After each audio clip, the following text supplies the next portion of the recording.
Hi guys, so here is a video for basic setup of the left and right hand on the violin or viola. Now I play a viola that is basically the same size as a full-size violin, so this can go either way. So what you want to do, once you have it in a comfortable position and you're able to hold it in a good position with your spine aligned correctly, your feet only about shoulder width apart, and you're in a good balanced position, and you're able to hold the violin or viola without touching it with your hand, and without clenching your jaw or turning your head too much. You're going to simply bring your left hand to the violin, and you want your thumb to sit about right here in, this is called our upper position or fourth position. And you're gonna want to avoid having your hand rest too much on the violin, but the heel of your palm can rest right here.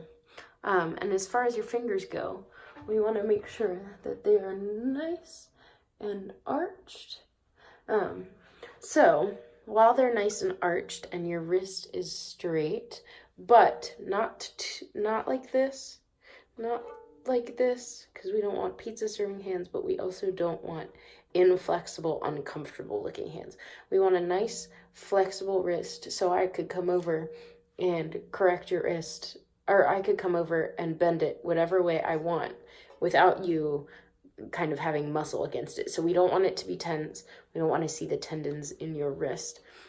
So nice, loose, straight wrist, and our thumb again tucked behind here. And so to warm up a little bit, we're gonna just slide this position back and forth. And we're gonna tap up here, and we're gonna try and make sure all of our fingertips are on the same string. So in my case, all of my fingertips are on the D string, and we're gonna tap above the high dot. And we wanna make sure I'm on my very tippy toes of my fingers. So if you can see, it's all the very tippy toes of my fingers. And then once you are ready and fully prepared, you can slide your left hand back into position. Your thumb should be right about where your first or second finger is on the other side.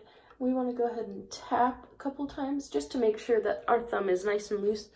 And we want to kind of almost hang on the violin or viola with our left hand, so that we're letting gravity do the work instead of muscling our fingers down. And again, we're going to stay on the very tippy toes of our fingers with a nice straight wrist. Straight but flexible, not straight like a bridge that has to support 1 million people. We just want it to be straight so that we have the flexibility to move around the violin or viola. Okay. Now that we have our left hand set up, we'll have to go through that again once we pick our instrument back up. But for our right hand, I want you to hold the bow in your left hand in the proper position. So don't hold it this way because you don't play like this. We play like this. So go ahead and put your hand, I want you to put your thumb in this little corner right here, and nice and loosely, and we want to make sure our thumb is curved. Not a banana thumb, as some of my teachers like to call it. Not a banana thumb, but a nice curved thumb. And then we're gonna drape our fingers over, and I usually like to have my two middle fingers curve over just a little bit like this, and my first finger hits the wire or the white part of my bow. And then my pinky sits right on top. So where your first finger hits the bow is right at that little first notch that you have. You've got a nice convenient little map of where your finger should lay. So that is where your first finger should lay on the violin. And on your second two fingers, that is also about where your hand should lay on the bow. And then your pinky, it should be at the very, very tip that lays right here. Okay, and now we're gonna look at it like this and make sure we're in a good position. Make sure that we've got a nice curved thumb.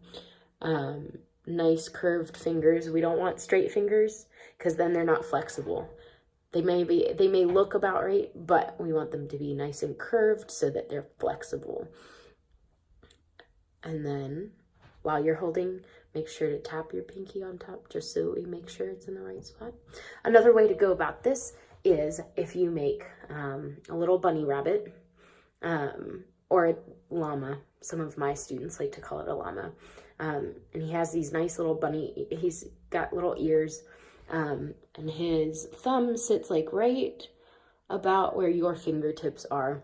And then when you feed the bow to your bunny or llama or whatever, you want to make sure that your fingers fall in that exact same spot. And then one of his ears gets to flop over, but one of them's a little more perky than the other, and it sits right on top. So that is it for our right and left hand setup. Thanks for watching.